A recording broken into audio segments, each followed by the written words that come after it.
All right, welcome back to the channel, everyone. Hope you all are having a good day so far. So I wanted to check out this video from Scap Attack. This one's called Carmelo Anthony Calls Out the Coward King Lebron. And I have no idea what this is about. I don't know if it has to do with Team USA or what the real deal is here. But I'm sure Scap's going to let us know. So anyways, we love Scap here. We've been covering Scap since the very beginning. There might be a couple of you out there who know that like my very first couple of videos I did was reactions to Scap Attack videos. Like that's what got me into the game. And yeah, it's funny. I tend to agree with about like 90% of what Scap says, but then there's like that 10% that I disagree on. And it's always funny to me whenever I disagree with Scap, like the comments kind of blow up like as though I hate Scap or something. You kidding me? Scap is like, dude, I want to meet Scap someday. Scap's one of my heroes, man. When it comes to the YouTube basketball game, like he was pumping out the funniest content. You know, I don't know whether it was like a year ago or something when I first started watching. And not only was it so funny, it was so funny that like I showed my friends, and my friends encouraged me to like do reaction vids.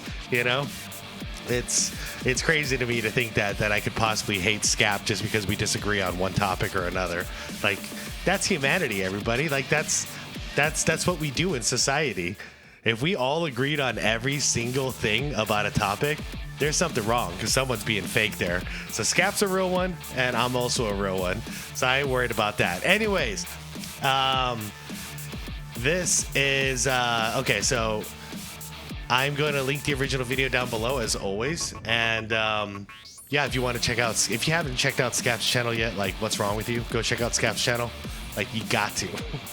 Anyways, last little thing. I don't know if I caught a cold or something's going on, but my throat's a little scratchy today. So I'll try not to cough or anything like that, but just giving you guys a heads up. Please leave this video a like. I'd really appreciate it. And let's just do this. Here we go. Well, new details continuing to emerge on the most pathetic ring-chasing coward in NBA history. Okay, just that intro alone is why I love Scap. We're doing it again. Well, new details continuing to emerge on the most pathetic ring-chasing coward in NBA history. And for any who watched LeBron James shamelessly catapulting himself around the NBA for the entirety of his prime, prostituting his way to one super team after the next, they likely need no additional ammunition to keep the fraud king out of the pantheon of true greats. And yet, LeBron's own best friends continue to provide that ammo. Yeah. And for any of you... Yeah, D-Wade already did some, so okay. I guess I understand the premise of the video. Carmelo must have said something. Because D-Wade has offered a lot of context to the whole Big Three situation already. Visionists, jock sniffers, or teenagers who weren't there to actually experience it, LeBron, of course, decided to crawl his ass down this humiliating path following back-to-back years of miserable playoff failures where despite stealing consecutive league MVPs and having the best record in the entire NBA, James flamed out of the East Finals in 2009 and the East semis in 2010. Yeah, really, that's something that Scap's dead on about. Is people say like, oh, LeBron didn't have help in Cleveland. Oh, LeBron, you know, his team sucked. Why do they have the best record in the NBA then? Answer that. Like, you can't have the best record in the NBA in the regular season and be an underdog. You're now the favorite to win. You should win. You're expected to win because you've been showing that you're the best all season, right?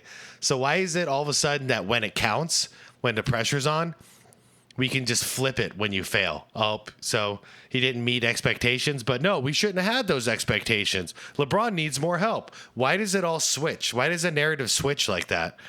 You know? When Golden State had the best record in NBA history, the best regular season record in NBA history, were they not favored to win? So when Cleveland beat them in that finals, I didn't hear anybody from Golden State saying, "Oh, they needed more help." Oh, Steph Curry was all alone out there. Like, I didn't hear that crap. And when the Bulls broke the record in 95, 96, it was they don't mean a thing without the ring. That was the whole narrative. In other words, this whole season is a bust if we don't win the championship. So we're expected to win, right? I don't know. Whenever the Suns have had the best regular season record, I never made excuses for them when they failed, which they did fail every single time. No, that's a disappointment. We did not meet expectations. We choked in the playoffs. Only to watch the real best player of that era win consecutive championships against the very two teams that sent Bron home for the season. And in the wake of Kobe winning that fifth title, old Bron and the rest of the broke-ass pitiful collection of banana boat riders came to the epiphany that they could never live up to that standard without taking the easy way out. And that much is fact, because Dwayne Wade himself confirmed as much. I remember cutting my TV off as soon as Kobe ran and grabbed that ball. I was like, LeBron. LeBron. All right. So what you gonna do? That That was our summer free agency. They were dominating. Like, Kobe was winning all these rings. I was like, wait, hold on. Now he got 5 and we got 1? Like, no. But Wade was... I think they planned this ahead of time, though, because they synchronized contracts. I don't know, was it 3 years or 4 years, the deal before this one? Wasn't done. After that, he hosted Chris Paul as a guest on his own The Why podcast, and the two of them discussed a potential team-up in 2012 that would have brought CP3 to town to join LeBron, Wade, and Bosh following the most humiliating choke job in NBA history during the 2011 NBA Finals. But do you remember the call with Bron? Oh, I remember this. Oh, man, the dumbest reason to not join. But I'm glad he didn't. I'm glad he didn't join in. But, yeah, it was over a jersey number, man. You and I, when we were thinking about when Riley wanted to trade to bring you to Miami. Absolutely. You remember? And we come to find out the only thing that derailed that big four pairing was the question of who would be wearing number 3 in this proposed team-up. Yeah. We talk about all this about who gonna have the ball. Okay, we can all play together now. CP, I can play off the ball. We done figured all that out. And somebody said, well, who gonna wear number 3? Silence. But startling new Unbelievable, by the way, that would stop a move like that. A jersey number. It's crazy. Revelations just coming out. Honestly, at that point, it should go to the champion. And D Wade was the champion. I would have, if I was Chris Paul and I was looking to join, I'd be like, all right, you got number 3. Like, you earned it. You earned it, Flash. Now have revealed the fact that wasn't the first proposed Big Four in Miami. Okay. The latest whistleblower to come out and expose the tyrannical, league-destroying, ring-chasing cowardice of LeBron James is yet another of his besties, Carmelo Anthony. Anthony was recently a guest on Podcast P with Paul George, and George wanted to get into the same Miami super team. Man, we gotta ask about the infamous banana boat crew. Right? Shit. And Melo in this Shit. interview confirmed that James was always the driving force behind a proposed team up, but it was always more just hypothetical posturing. With Bron, it was always like, yo, we got to make it happen. Like, some way, somehow, opportunity comes, let's make it happen. But then, according to Melo, things got serious around 2006 and beyond. Then the conversation got serious after like 06, 07. Then the bombshell revelation from Anthony that it was in fact intended originally to be Wade and Bosh in one location and then Bron and Melo in a separate one. Wade and oh man, I would have loved that. I've said this for a long time now. The hypothetical of what if LeBron did not go to Miami, but Chris Bosh did, and it was and you know. The Miami Heat got to grow and build off of Chris Paul and Dwayne Wade together. like that 1-2 punch, and then put a couple role players around them without the toxicity of LeBron and allowing Chris Bosh to dominate the post where he belongs instead of being a wing shooter. Like, I think they would have had more success. It would have been less success in the amount of 4 years, but I think in a 10-year period they would have had more success. Now I know what you could say, Chris Bosh's heart, that whole thing. Yes, I understand. But the hypothetical at that point of what could have happened at that moment where we thought everyone was healthy, that would have made way more sense to me. But putting LeBron in there messed it all up. Now, Melo and LeBron together, I don't think that shit would have worked at all. At all. Two guys who want the ball constantly, and it's not going to work. Neither of them play solid defense either, by the way. And Chris Bosh and Dwayne Wade played defense. So Miami would look a lot better in my mind than New York in that situation. It was supposed to be Bosh and Wade, and then me and Bron, like going somewhere. We just couldn't find out where. And we wanted it to be New York. Mm-hmm. You know what I'm saying? Somewhere. Oh, Chicago. Chicago was in the fold. But the crux of why Anthony didn't join forces is nothing new in the sports world. In fact, what was at the heart of his motivations was a mindset that predated the pitiful little era of the 2010s. A desire to actually build something yourself and to win valid, challenging championships. And also at that time, I wasn't ready to go partner and team up with nobody because I was building my own shit in Denver. Mm-hmm. So to leave my own shit and go team up with somebody, it wouldn't have worked. Nonetheless. Hey, okay. I respect that a lot from Carmelo. So he was saying no to the big team up. And I mean, okay, it didn't work. I mean, so let's be honest, it did not work in New York for him. It didn't go great. However, I respect the mentality of I want to build something on my own. You know, if I think I'm the man, then I need to prove I'm the man, and I'm going to be the big dog here and build around me. You know, I like that. I like that mentality. Yes, the other three cowardly losers spearheaded the collusion process to put the squad together, and Melo did in fact get the call. So I get the call when they say, "Yo, it's a lockout's coming. Yo, we taking a 3-year deal." So they was trying to finagle how to make that shit work. And now this really is breaking news, or at the least new news, if you will. See, the general working theory for years has been that Bosh was just a last-second replacement for Melo, who refused to fall in line with Bron and Wade's little scheme. But according to Carmelo Anthony now, the plan was actually to unite all four. Imagine me being the fourth option on the team when I'm leading my team every single year. Like I'm finding my way in this league. Right. And you want me to leave that and go be a fourth option. Now, everybody don't give Chris Bosh enough credit. Mm-hmm. Yeah. Chris Bosh was ridiculous in Toronto. Right. Thank you. Someone is actually giving him the respect he deserves. Man, Toronto Chris Bosh was a whole nother monster. And the optics of this team up just look worse and worse the more we find out about it. By the way, you can see the difference in the mindset. That's like the Jordan mindset. I think it's because him and Jordan have a friendship.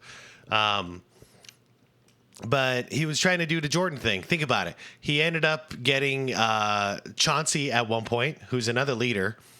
But it's okay. Carmelo's still the guy. He's still the star of the team. He ended up with Allen Iverson at one point.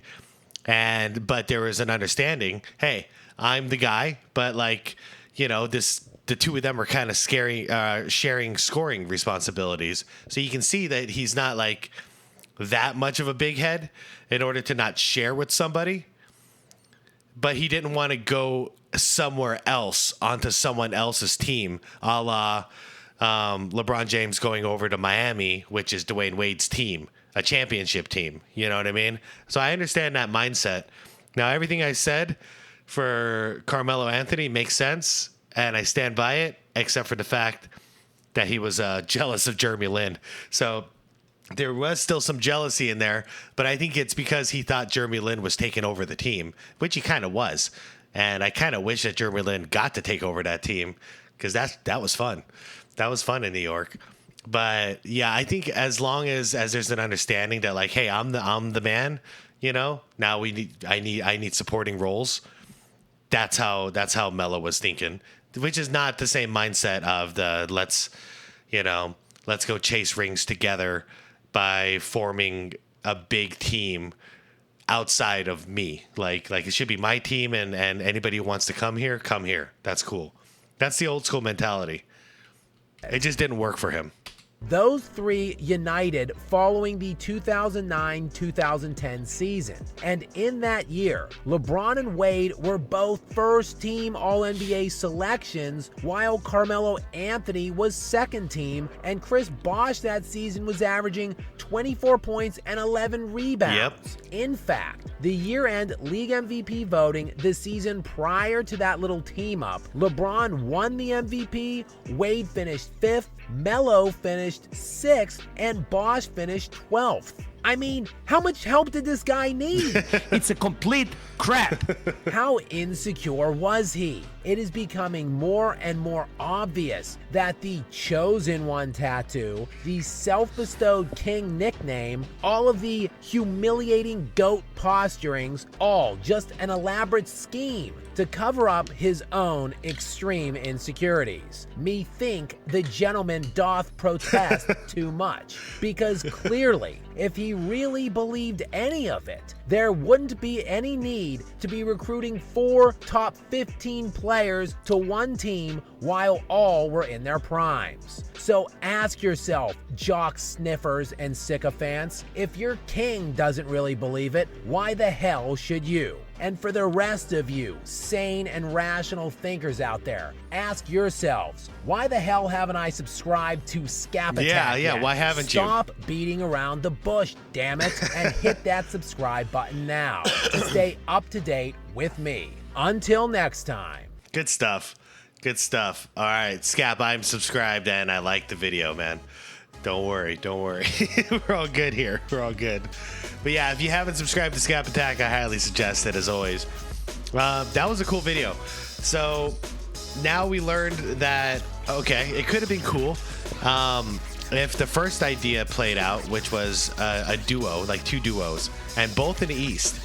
So if it was New York with LeBron and Melo, that was the duo out there. And then in Miami, it was Bosh and Wade. That would have been pretty cool for the playoffs, you know, because it wouldn't just be one superpower team, one lopsided team in the East taking away all the East talent the way that they did it. So I wish that's how it would have gone down. I think that would have been great. I would have loved watching Dwayne Wade and Chris Bosh together, because that's really what Wade needed. He needed a new big man.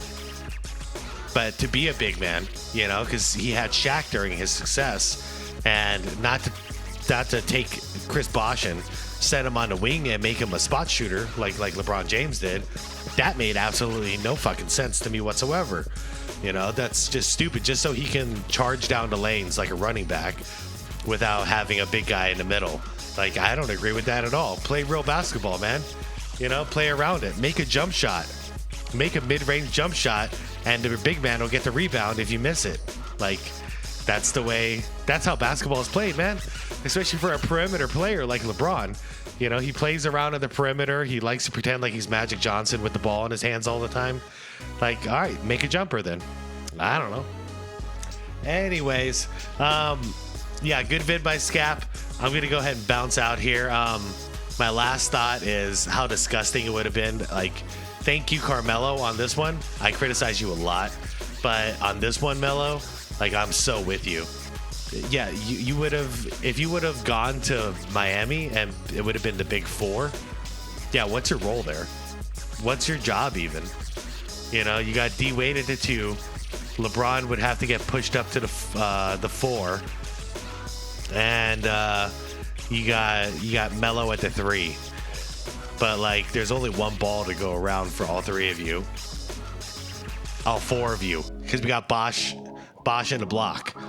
And with LeBron James, Bosh would have been a wing shooter. So now the perimeter is so stacked. It's so stacked with these 4 guys, and you just have a point guard distributing the ball. I don't know. I don't think it would have worked whatsoever. All right, everybody, I'm out of here. Please leave the video a like if you enjoyed it. Leave it a dislike if you didn't. Subscribe to the channel if you want more content like this. And if you do, I will see you tonight for the After Dark episode. All right. Peace out, everyone. Thanks for watching.